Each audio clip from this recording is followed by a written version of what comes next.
Good morning. Good morning, Delco. How's everybody doing this morning?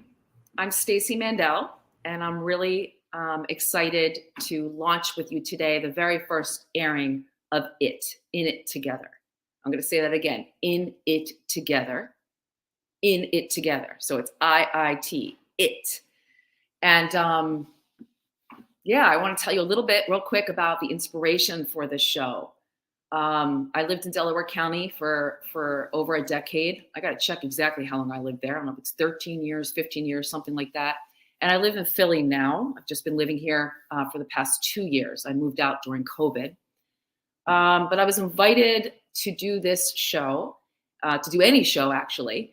And I was just thinking about like living in Delco, and we're doing a lot of work there in different areas, and all the work that we have to do, right?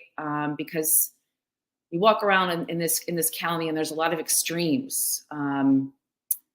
It's actually in the top 7% wealthiest counties in the nation, and yet 2 of its towns are the poorest in the state of Pennsylvania.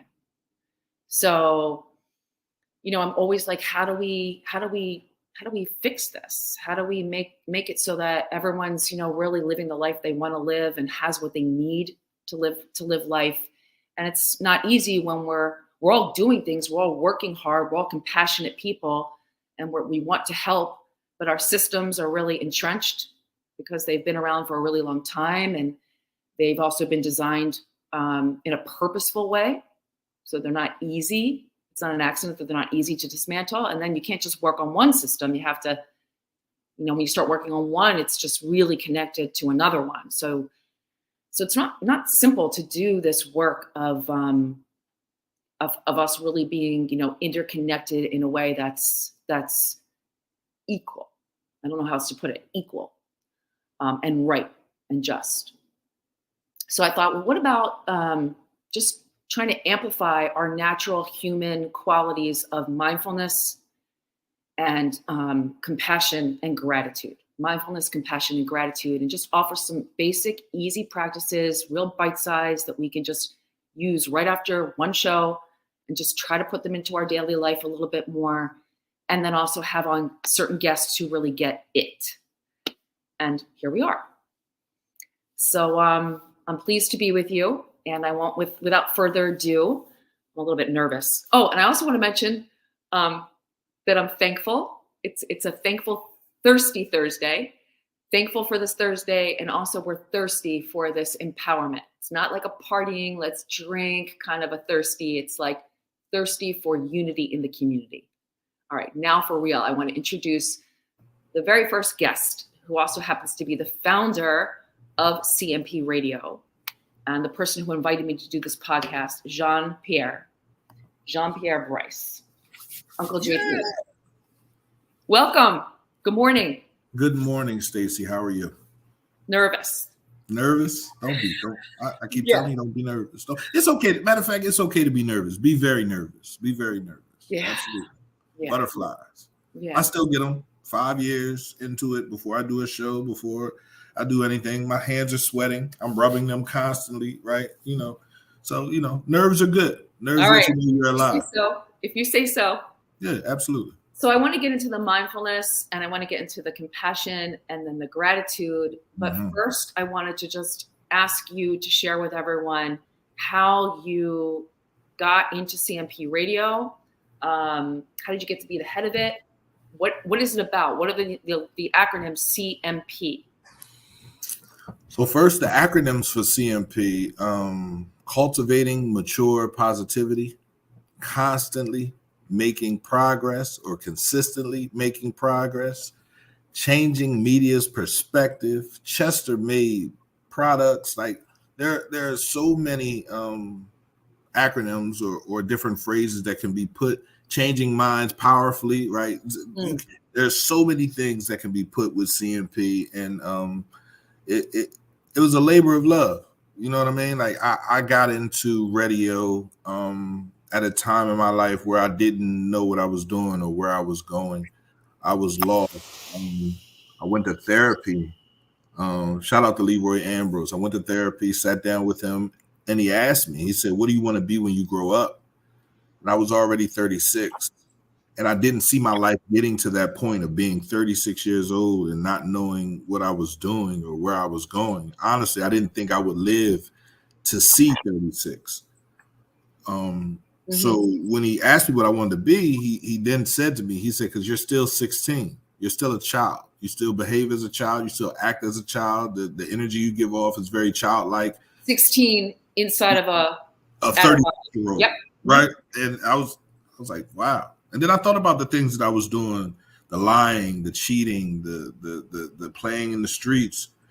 And I then had to, hold myself accountable. I had to stand up in a whole pool. The pool was up to my nose. I couldn't really breathe, but I had to stand up in it and accept the things that I had done wrong, accept the ways that I continued to live that just weren't right for me.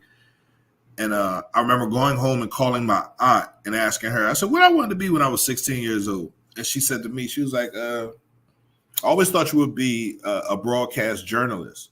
And I said, why? She was like, because you were always interviewing my mom on Sundays after she cooked dinner. You would hold the tissue paper up, the roller up to her face, and like it was a microphone, and you would interview your sister dolls. And she was like, that's when you were very young. You were like 10, 9, And I said, he'll make a good radio host. He'll make a good television personality. She's like, I always dreamt of you being on ESPN, right? That's the younger inner child. That's the younger inner child.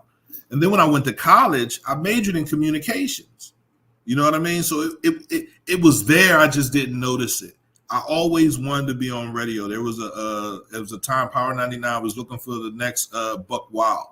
You know what I mean? To be on a radio show. And I was like, yeah, I'm going to interview him. I'm going to do it. I'm going to send my stuff in. And we were making up songs and laughing. And then I got arrested. And I was like, yeah, that's not going to work. But I always wanted to do it. Connecticut School of Broadcasting. It was always right there. I need to call him. I need to get with him. I need to do this. But the streets were calling me. Money was calling me. Not having any real responsibilities was calling me. And I allowed that to call me to a point where, I ended up sitting on that couch, crying my eyes out because I didn't know where I was going and I didn't know what I was doing. And when I went back to him the next visit, I told him, I said, my aunt said, she thought I would be a broadcast journalist. He said, do it. I said, man, I don't have no money to go back to school to pay, He was like, look on the internet. There are tons of people with internet radio stations. You can do it. I believe you can do it. And I just took off from there. I started my first show with PQ Radio, No Q Tommy, Purple Queen, shout out to them. And was very humbled by the fact that, No Q Tommy took me on and said, I'm gonna be your mentor. I'm gonna talk to you. I'm gonna tell you what you do. And he did, because at first when I started, I was like, I don't want to be out front. I don't want to be doing. I didn't want to be seen. You know what I mean? I wanted to be heard, but I didn't want to be seen. And that didn't go together. It didn't work together. Yeah. So he fired me, and he taught me a lesson then. You feel me? And then I came back. I came back to him with a Revolutionary Minds show. That was a show that happened every Saturday.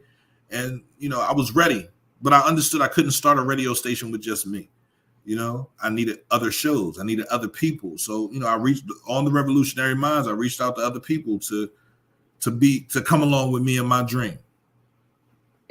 If I may, I feel like this is a good time to kind of interject a little bit of that mindfulness that I spoke of. Because I heard you say a couple of things. One, you were fortunate enough to work with someone, a therapist, who kind of helped you look into a mirror a bit. However, you did that process. It doesn't really matter. There's all kinds of ways to do it. Absolutely. And two, you felt like you were up to here. Mm-hmm. You could barely breathe, I think you said. And three, you also just mentioned, what was it? You just mentioned you didn't want to be seen when the one show you ended up getting fired because you wanted to be heard, but you didn't want to be seen. Absolutely. So mindfulness, I just want to connect it. So let me just say what mindfulness is. I think everybody kind of knows what it is, and there's no one definition, by the way. If we look it up, you're going to find different definitions depending on what the source is. But basically, and I like to break it down simple because I tend to work with youth a lot too. Mindfulness is just a way of paying attention here now with kindness and curiosity. Mm. And I want to break that down a little bit more.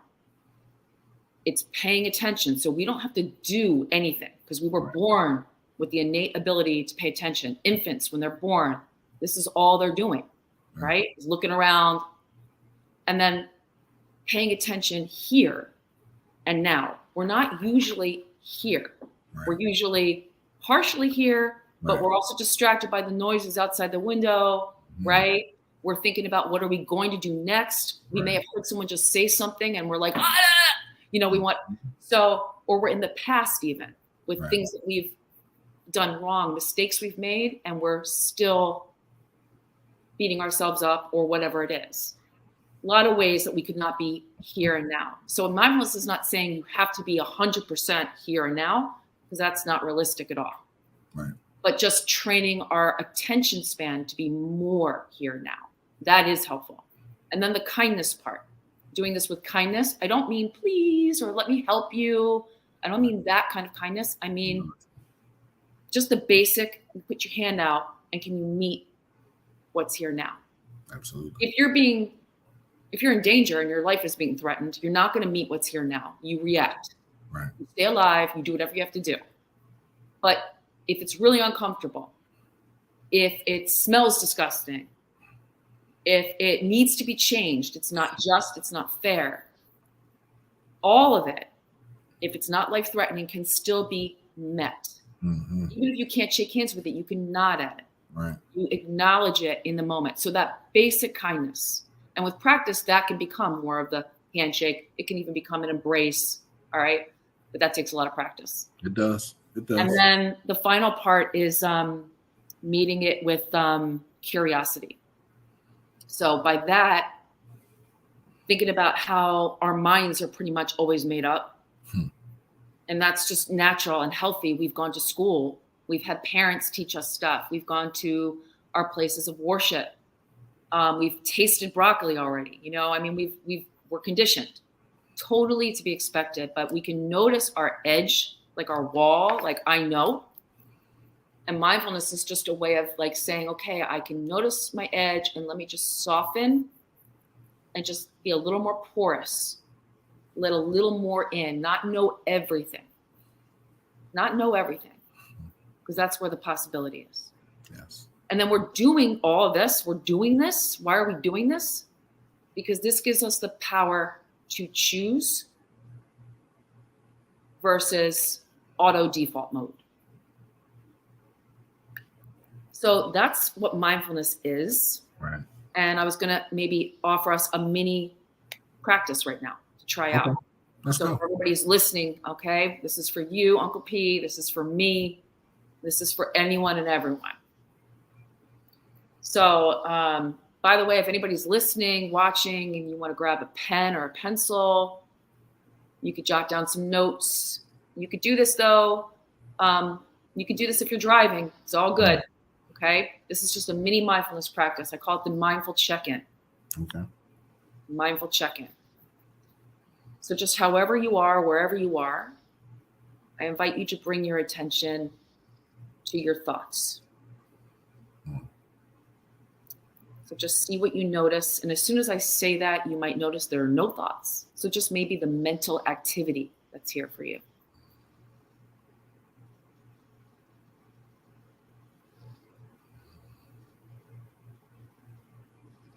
And then we'll go ahead and shift our attention to feelings, emotions, maybe just a mood state.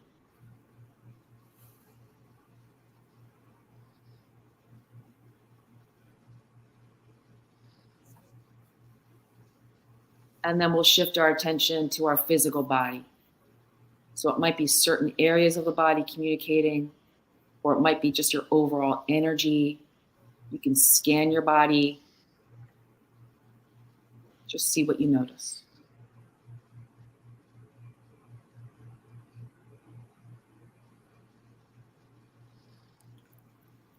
And that's the end of the little mindful check-in. So, Uncle P, I'm curious, no pressure, but just, for real, anything that you got from that? Uh, I'm dealing with a lot, with the radio station, with the nonprofit. So any time that I can take time away from that is good, right? Anytime that I can. This weekend, I was hanging out with my daughters and no station business, right?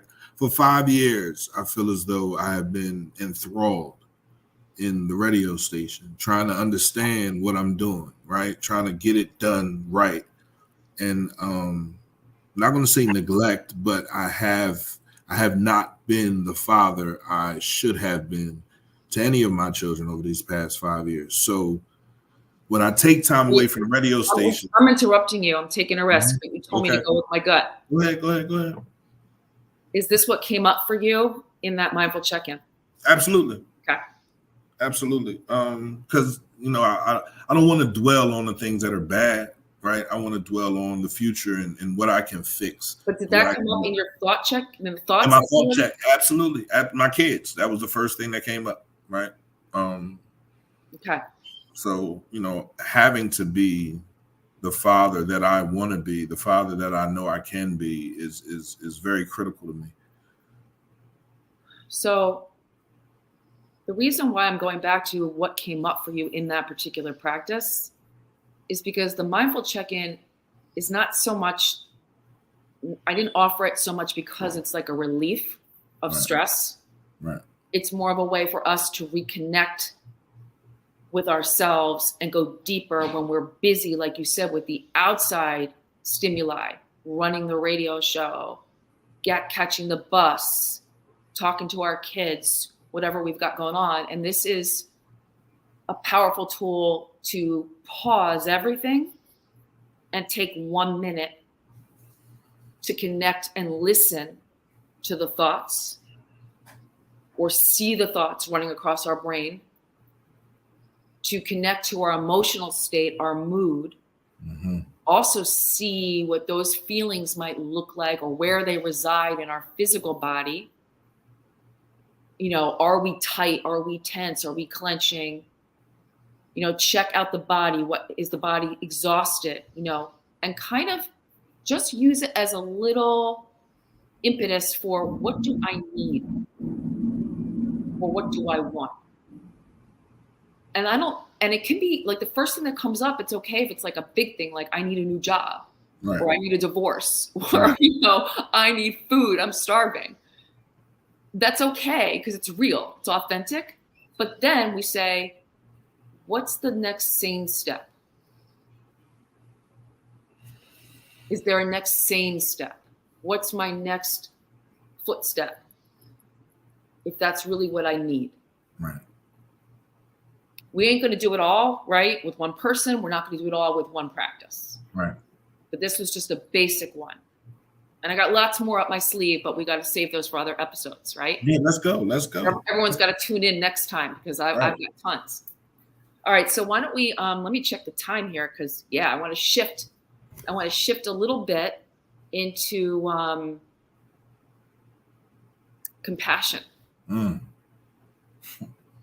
This idea of compassion, and they're all connected, right?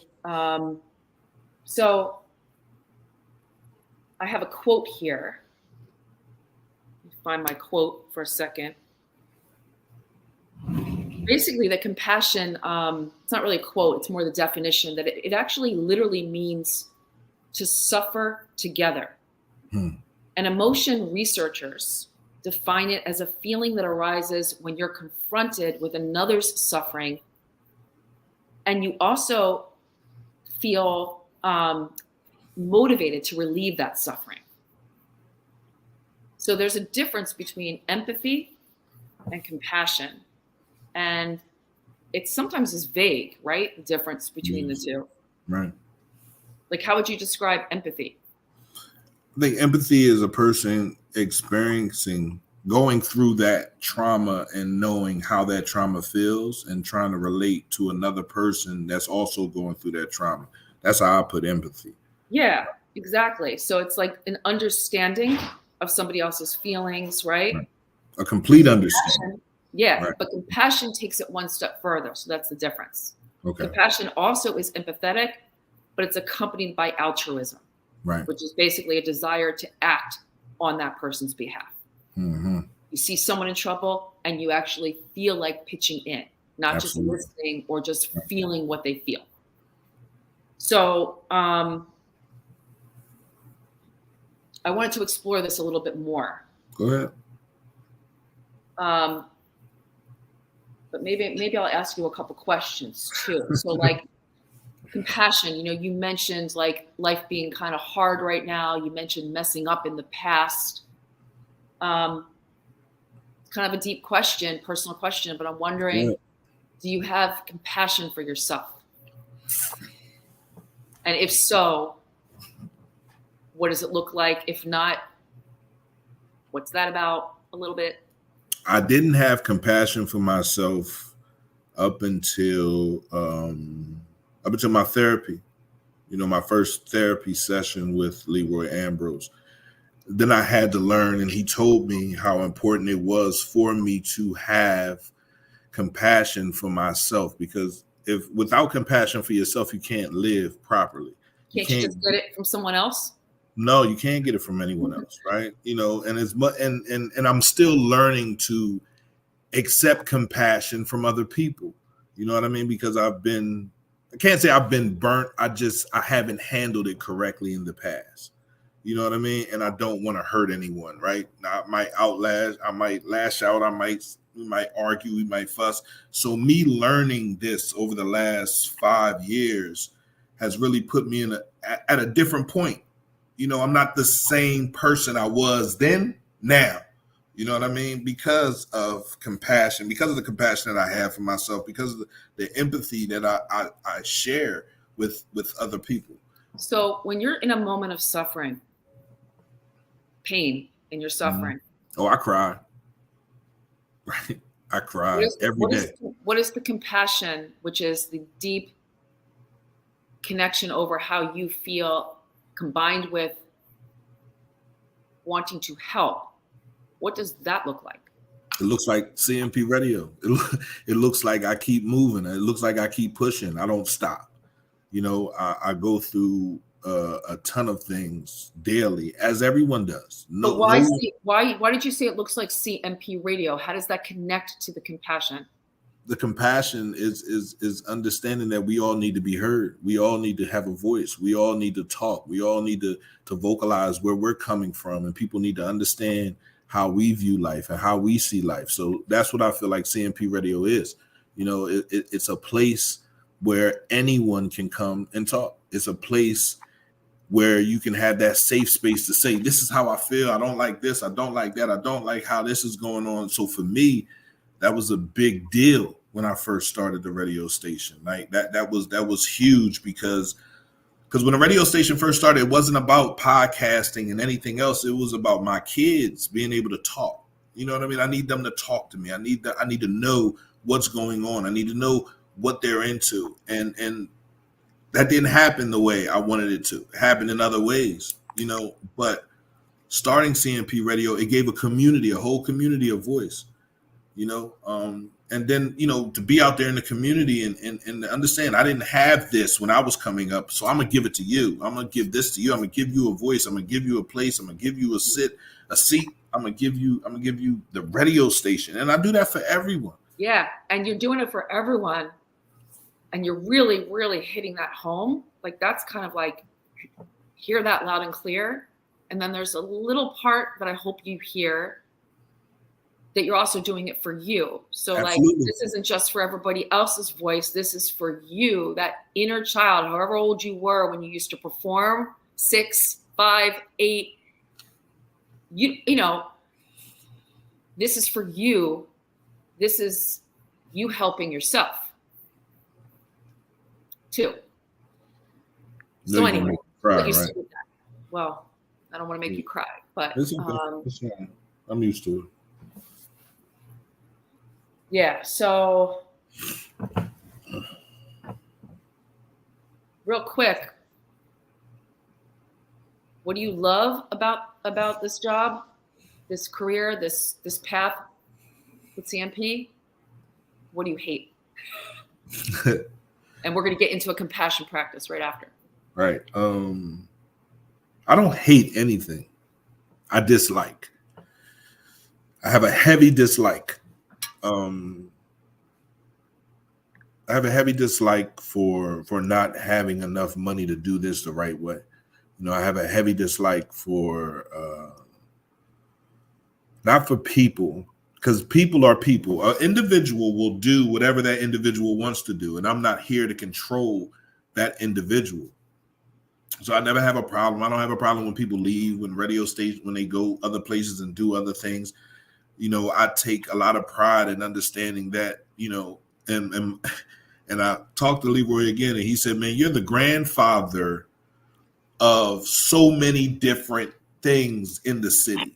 You know what I mean? So take pride in that, right? Because without CMP, there would be no other anybody doing anything like what you're doing right now, right? So you're the grandfather of that. So take pride in that. So, you know, I love that. You know, I love the fact that, you know, people come through the radio station. They don't necessarily have to stay. They don't have to walk with me on my walk, but they leave and go start their own thing. They leave and go do their own thing. And I take a lot of pride in that. I love that. I love the energy that the city receives CMP with. You know what I mean? Like, and I love my community, right? I love everything bad and everything good in our community. We gotta stand together. Like when you said "in it together," right? When you said that's the title of your show, I said, "Oh, like that's where I am. That's where I've been since I started the radio station." People will come through here, they have a show, and I said, "Man, you're family now. So whatever you need from me, you got it. I wanna assume that whatever I need from you, I have that as well." I'm going to tell Chester and all of Delaware County in the little bit of time that I've been working with you that needs to be underlined, because that you're the real deal. Right. That's the truth. In fact, you know, it's like you post so much on social media, so many inspiring words for me. And there's one actually that I wrote down that I saw not too long ago. You wrote something about how someone once told you that you could dream. Like, in other words, you didn't know that you could until someone told you you could. And I just want to bring this up because I think it connects to this idea of compassion, that compassion is understanding, but also the willingness to help. Someone told you once that you could dream. For those people that are just listening, we got Uncle P. He's kind of tearing up a bit, so we just got to give him a minute. You can also say pass, by the way. This is a safe space. You can always say pass. Seriously. I don't run from questions. I don't run from anything. The person that told me I could dream, it was while I was going to therapy, while I was trying to understand what I was doing. And she was in the car with me, and I was like, "Nah, I can't do this. Like, I can't start a radio station." And I saw all the obstacles that were already in my way as an ex-drug dealer, as someone that didn't really count on anybody but myself to get anything. And she told me, she put her hand on my shoulder, and she was like, did you feel like you didn't deserve it at all, or you felt like you deserved it? You just why would I feel as though I've deserved it? What have I done, you know, to say that I deserve for my dream to come true, for my dream to push? Exactly. And a lot of us listening right now can completely relate. So keep going. So she put her hand on my shoulder, and her smile, bro, like. And she told me I could dream, and I was like, "Man, I can't do that." And she told me it didn't matter how old I was. It didn't matter where my mindset was. You know, if I have a dream, I should dream. And I fell in love with her. And then I started the radio station. It's been the past 5 to 6 years of struggling, of trying to make something come from absolutely nothing. It's like, here, right? There's nothing in my hand. I need you to make this something that people can depend on, people can rely on, people get their truth from. How do you do that? Well, you got to make sure you look at it every day and you add to it every day. You got to add to it every day. You got to continue to add to it every day until it becomes something that people can rely on, people can depend on. And that was hard, bro. It was absolutely hard to be in the radio station every day and not give up and turn my back on my old life, my old friends, my old things, my old places, my old everything. And also draw fire from the person that told me I could drink. Yeah. So that'd be like the hardest thing that I've had to deal with here at the radio station. And like I said, I'm not perfect. I don't want anybody to think that I'm perfect, and I don't deserve the things that have happened prior to the radio station, during the radio station, because I do. Right. I don't necessarily always know how to talk to people, right? Because I'm working. So it's like, yo, you see what I'm doing. If you're not going to help me do this, just leave me alone. Right. And I said that so many times. And I don't know how that feels to other people. I don't know how I'm hurting other people, because everyone doesn't know how to communicate and say, listen, hold up. That kind of hurt my feelings. That kind of upset me. And I'm just learning all this stuff. Right. I'm a novice in understanding mindfulness and compassion and all of these things that I was just thrown into. So the radio station wouldn't be here if I didn't also get a job from the DA's office, right? Chester Partnership for Safe Neighborhoods. The radio station would have crumbled years ago. It wouldn't be here, right? And because of that job, now I'm putting a different light. I'm working with the DA. I'm not working with the DA. I'm working for the community. I'm trying to get the DA to understand the community. I'm trying to get the DA to show compassion to a community that has been beaten up by the system, beaten up by the police, beaten up by people just dropping off drugs and guns and saying they'll get rid of it, they'll sell it, they'll off it. You feel me? And now you have generation after generation after generation who think they can get over on a system that's really getting over on them. So when I go into work, I'm always fighting. I'm fighting for people that remind me of me. You know what I mean? People that were robbed of an opportunity, people that didn't necessarily really want to do what they're doing, but they're doing it because they have to survive. They have to eat. They have to make sure their kids have certain things. And when I took the job, everybody said, man, they're going to think you snitching. I was like, well, if they know me, they know I'm not snitching. I'm going to tell you what I say. I take my charge. I don't care what it is. I take other people's charges. You know what I mean? Like, I'm not going to snitch. That's just how that my uncle told me. The one thing you can't erase in your life is telling on someone. That's it. So if you're going to pick this game, keep your mouth closed every time. Every time. Did I know a lot of cops? Absolutely. My uncle was an attorney. My cousins were judges. My family came from the top of the bottom. You feel me? And I didn't really want that life. I wanted to run without any rules, and it didn't work for me. So everything that I'm doing now is a representation of who I was then, but just the total opposite, right? The complete, like somebody picked me up and turned me on my fucking head. You know how much pressure that builds? Like, try to stand on your head. Like, that builds a lot of pressure. It's you're choosing, and you're responding versus reacting and just surviving.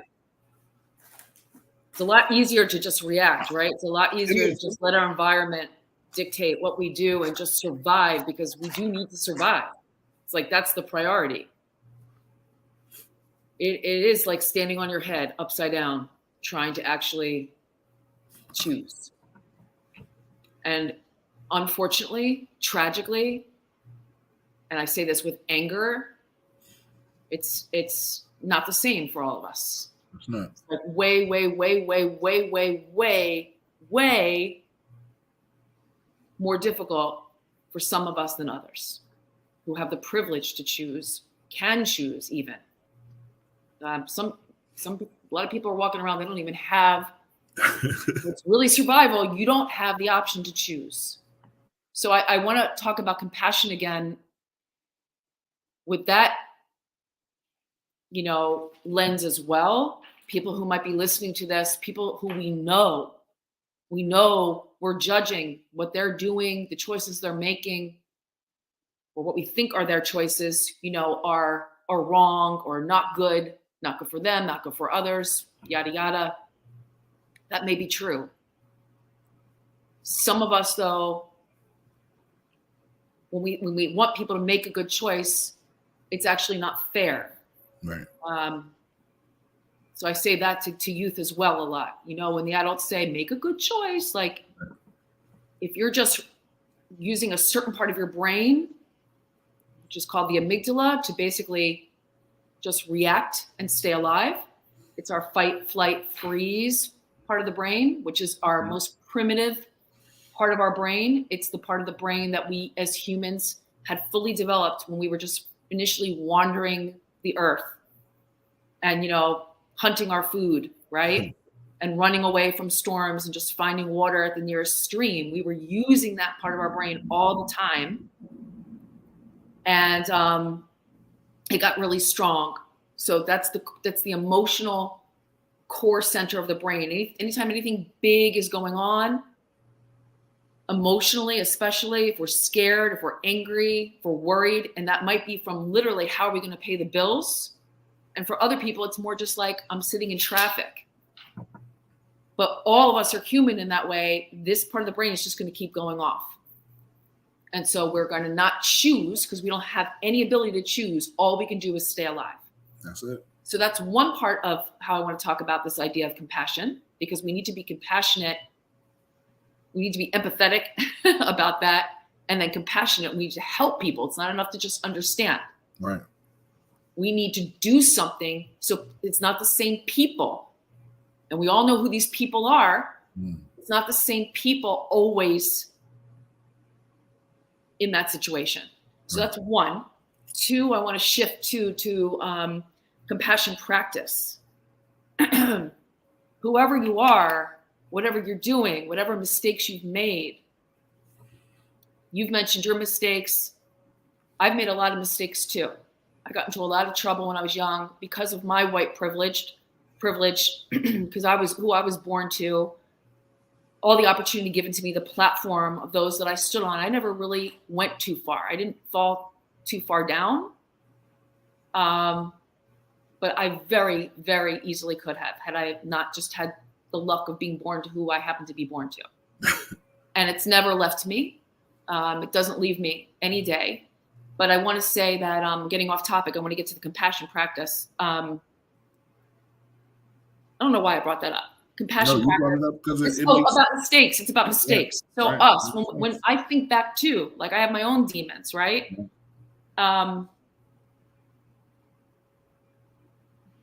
If we had a friend who was suffering from pain, or even a stranger that we start talking to, we could just sit down next to us.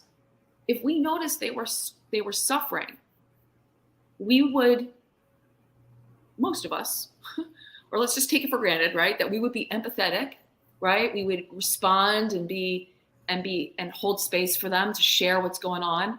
And then a lot of us would be compassionate in that we would say, well, what can I do to help you? Or, I know this person, or do you need this? But we don't do that for ourselves. We don't give that same compassion to ourselves. And so another whole show could be about, well, why not, right? All the reasons that get in the way. It doesn't really matter for this episode here. Let's just say we don't. And all of us, every single one of us watching, listening, could improve this. Absolutely. I think we could all agree on that. Right. I mean, there's a few people. I need to. What? I know I need to. I've always been that person, doing more for others than I do for myself.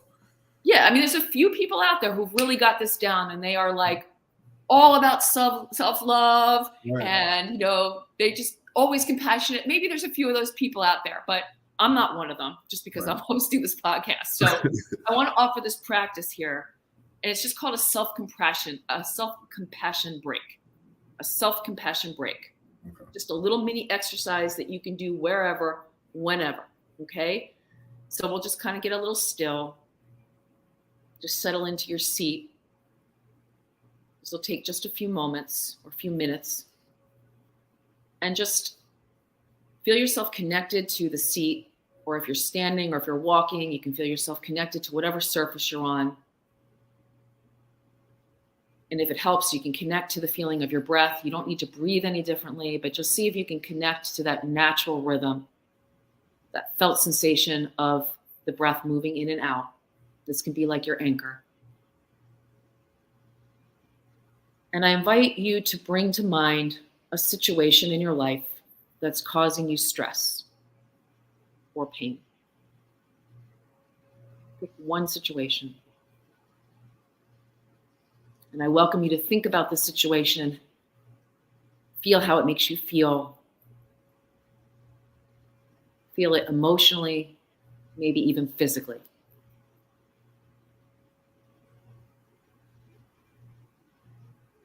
And now that you have this situation in mind, not perfectly, but however it is, I welcome you to say the following things to yourself.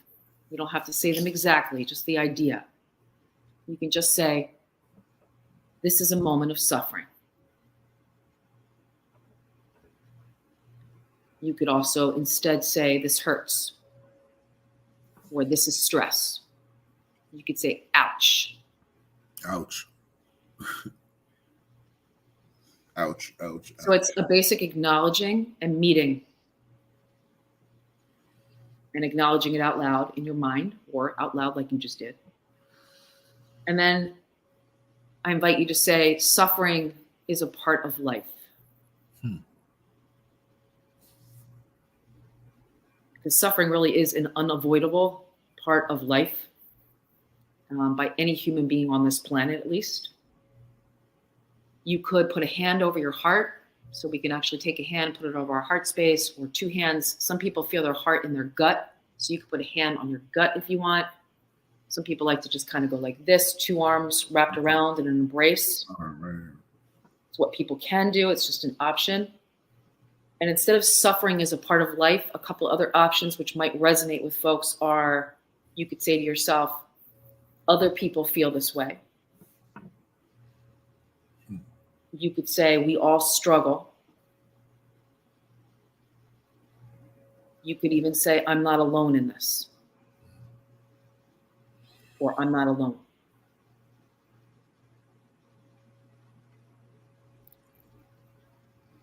And then the third part of this compassion break, this is the final part. May I be kind to myself.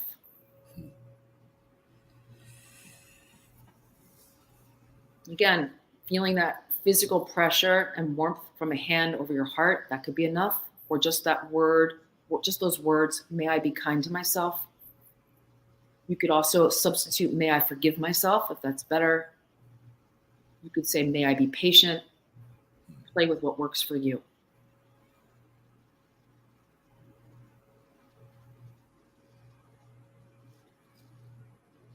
And that's the end of that little self-compassion break.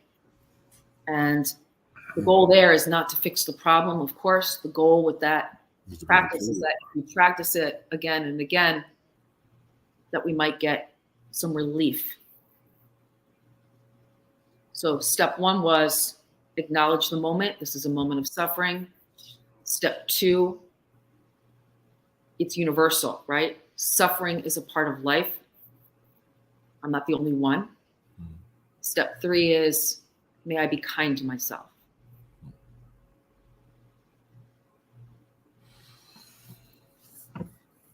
So that's a little self-compassion break for us.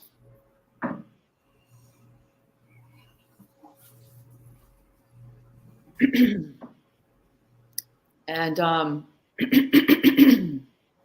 anything, if you want to say anything, I'm going to pause. And in case there's something you want to say, I don't know, we don't get listeners, right? Interacting or. People interacting. How can people interact if they want to? Right. People interact if they want to. You'll get some interaction. You gotta go in there and watch it. So this is being recorded on Wednesday. This isn't Thursday, but you can tune in tomorrow. Okay. Thanks for the reminder, Uncle P. Everybody, Absolutely. This isn't live. All right. Well, if anybody is listening, since we're live, right? Feel free to let us know how that practice was, or if there's questions or even issues with that practice or any practice. If you're experiencing a challenge with a particular concept or a practice, you're probably not the only one. So by you being willing to voice it, you're probably helping someone else. And you're also helping me fine tune what I love to do, which is to offer these skills and practice these skills better myself. So I wanted to move into, we've touched on mindfulness, we've touched on compassion. I wanted to move into gratitude. Okay, gratitude. Gratitude can come naturally, right? How do you feel gratitude?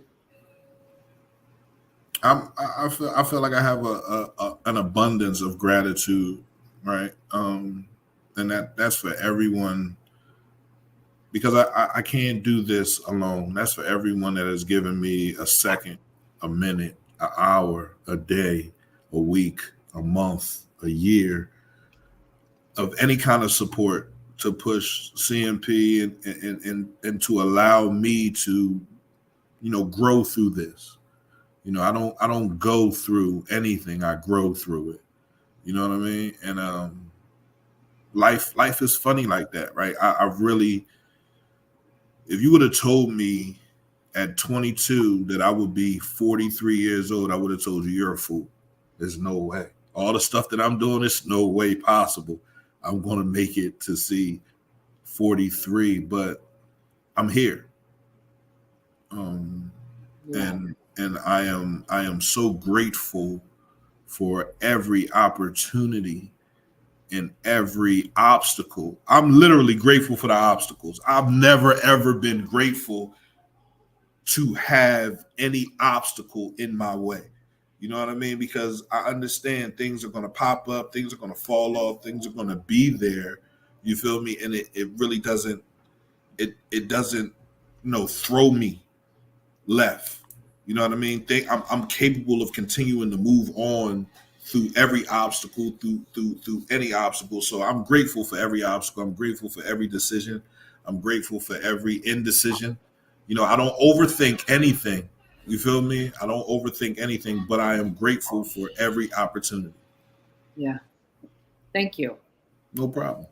And sitting here as I'm listening to you and doing my best to pay attention here and now, right? And I'm also just noticing, okay, like how am I going to be grateful? How am I grateful in my life? What makes me feel gratitude? And I think about, naturally feeling grateful. Like when it's a sunshiny day and it's warm, or, something good happens. Then I feel grateful. And I do often feel grateful just like you said, just for being alive. But I think I don't feel grateful enough for that simplicity, just for existing. Right.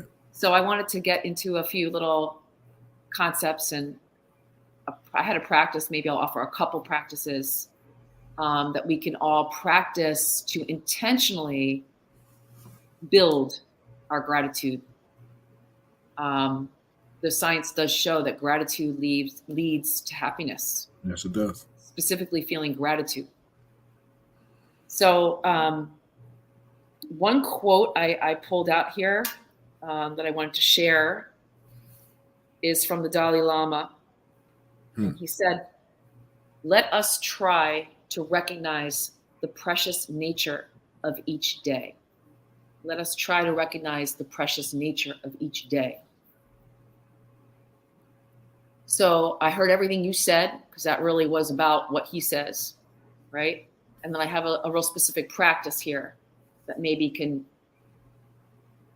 we can juice this a bit more. It's called the Just Three practice. Just 3. Yeah. It comes from the book How to Tame a Wild Elephant and Other Mindfulness Practices. Okay. And it's called Just Three. And the idea is to use our breath to help open the door to the everyday. So I'm going to guide you. I'm going to guide you in it. So I'll just say that instead of explaining it. Okay. So however you're sitting, right? Anybody who's watching and listening, we invite you to join in. This is for you, of course, as well.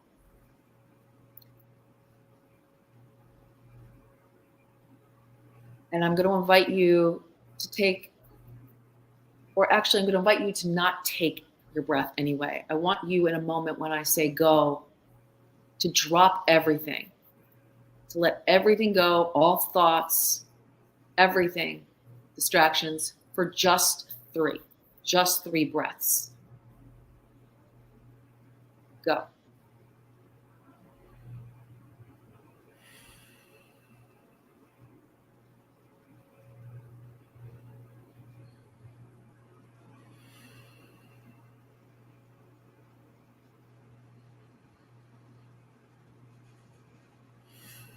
And now I want you to use your senses. So using your sense of hearing,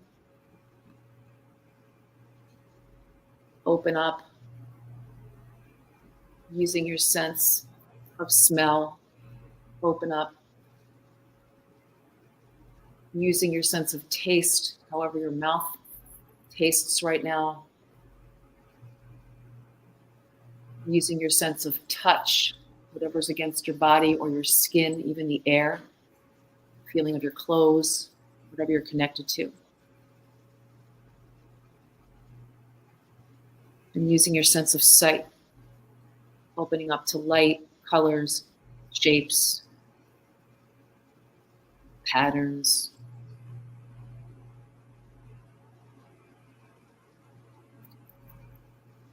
If you did this all in a different order, that's totally cool. Mix it, match it, whatever works for you. So that's called the Just Three. And it could be helpful too to like just put it on a Post-it note, just 3, or just 3 breaths. It could be an alarm on someone's phone. You can put them in. But just using our natural breath that we were born with, this real wholesome, gift that we have to just let everything else go and just stay connected to that. Just those breaths for 3 breaths. And then on purpose, again, use what we were given, what we were born with, our 5 senses, to take in and open to all that's around us. And for me, that's one way, that's one practice that we can use to let us try to recognize the precious nature of each day. It's really of each moment, right? Because there's so many times that we could do that even throughout one day, and each time is going to be different.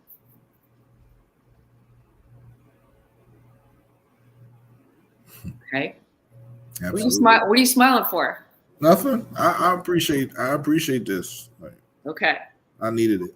So how about we're getting close to the end of the show here. Yes, we are. It's 5 minutes till the end. I can either wrap up and tell everyone where and how they can connect with you and me, or I can guide us on a few minute meditation.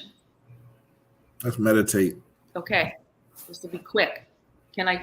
I'll go till like 1 minute till the end. Is that cool? That's cool. All right. So meditation, guys, is just one way of practicing mindfulness. Mindfulness is like the big umbrella, and meditation is one raindrop. Nobody needs to meditate to be mindful, but this is kind of like practicing your swimming in the shallow end of a pool where you're just working on those strokes, right? And if you've got you're swimming down, if there's a situation out in the ocean and someone or you is drowning, you've practiced this skill. So just however you are, making yourself comfortable, any position. If you feel sleepy though, see if you can bring more alertness into your body. So maybe making your spine a little more in a line, letting the shoulders relax. LeBron James is known for meditating on the bench during a game, but he doesn't lay down. The sleeping is a little different, right? Get tired. We want to relax, but we want to be focused. Starting to notice your body connected to whatever it's against. Chair, sofa, bed. If your feet are on the ground. Noticing gravity.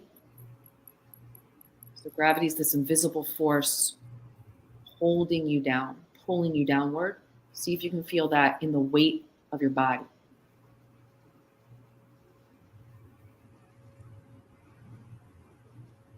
If there are any tense, tight spots in the body that you're aware of, you can invite those spots to soften.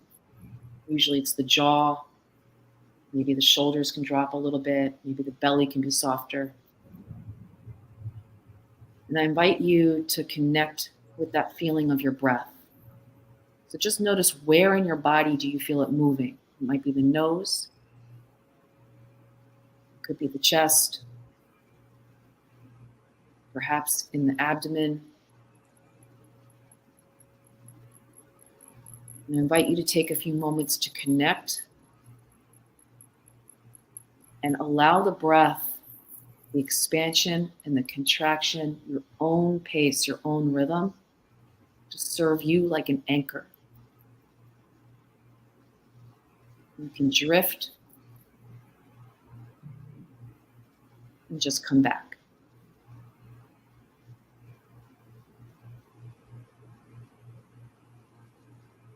You don't have to work, nothing to prove. Just practicing allowing your breath to serve you like an anchor for your attention.